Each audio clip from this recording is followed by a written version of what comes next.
Snap, crackle, pop. A new nightly routine for Michael Chisholm. To know that every time one of those goes off, that we've lost, one of our Kentuckians. A memorial taking just minutes, starting with the short walk from the front door to the street. He waits till 8:45. Then it's time to pray and strike the match. Wednesday, 14 times. It's pretty hard. You're counting off somebody's death.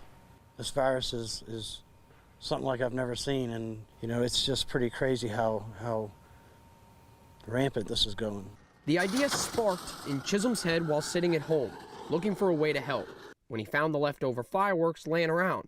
3 weeks later, it's causing quite a boom in Mount Washington. I've had people just call me and say, or message me and ask me if they can just drop them off.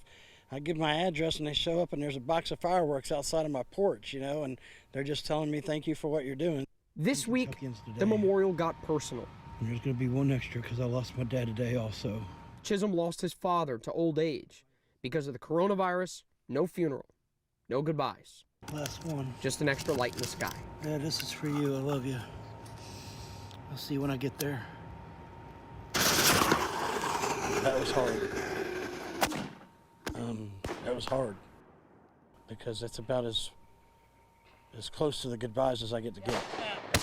As the last burst goes off, the ashes smolder on the concrete, and Chisholm walks back inside, hoping his message made some noise.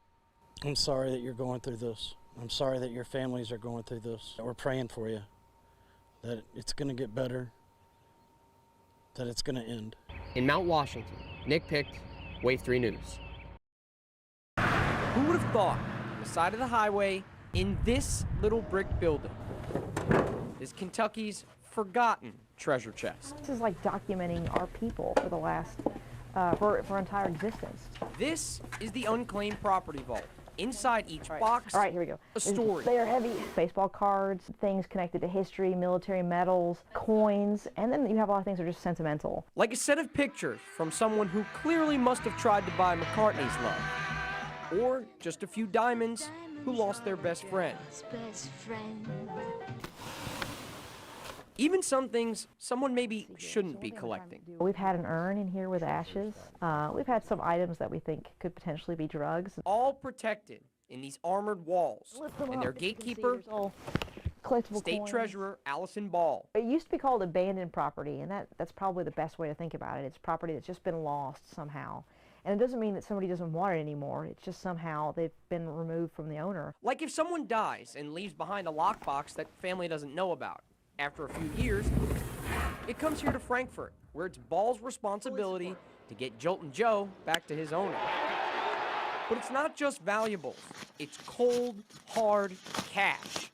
$500 million to be exact. Things like overpaid utilities, refunds, savings accounts, and many of you have no idea. I first realized it about 8 or 9 months ago. Meet Deanna Nichols. Her son-in-law found her name on the state's database. A few mouse clicks and a little paperwork, and she's $700 richer. Or under $100. And hoping that green can keep her grass that color. We're going to re-sow all of our property with new seed and grass, which was something that we were going to do anyway. So now we get to do it, and it's free. And Nichols is repaying the favor, looking up her relatives to see if there's any cash left for them.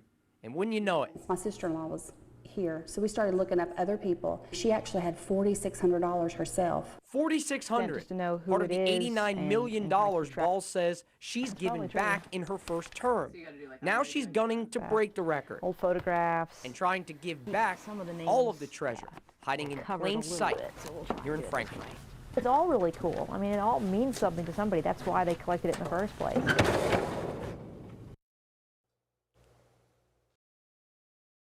The saying goes, if there's a will, there's a way. For Nini Muhammad and his family, that will was put to the test. It was just like, it's just the whole house went mad. It's just crazy. Crazy. How he describes helping 10 siblings through NTI in the spring. 5 brothers, 5 sisters, 5 different JCPS schools. At one point, all sharing one Chromebook. It's a challenge where you feel like now everything's like crashing down. Crashing down squarely on his shoulders. Their family is from Kenya. English is their second language.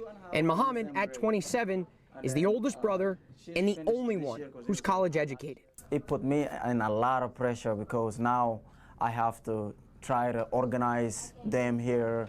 I have to make sure they are doing their work, and I have to make sure, you know, they are not confused. So we took to YouTube. Where's the computer? I gotta get my assignment done. It's due today. Posting this video, which, though playful in nature, shows the struggle. Siblings running around the house, looking for the computer at all hours of the day. I got other students who watch my YouTube channel and stuff like that, just to show them that, you know, even my family are going through what you guys are going through. So don't worry about it, just keep on pushing. Now, 4 weeks out from school, that lesson still applies. Muhammad's family did get one more Chromebook, and he bought them another little laptop. Anything he can do so his siblings don't fail. That is my goal. My goal is for them to succeed. And because I know what it's like for education-wise as a kid. So if I have to do whatever it takes for them to succeed in their education, I'll do it.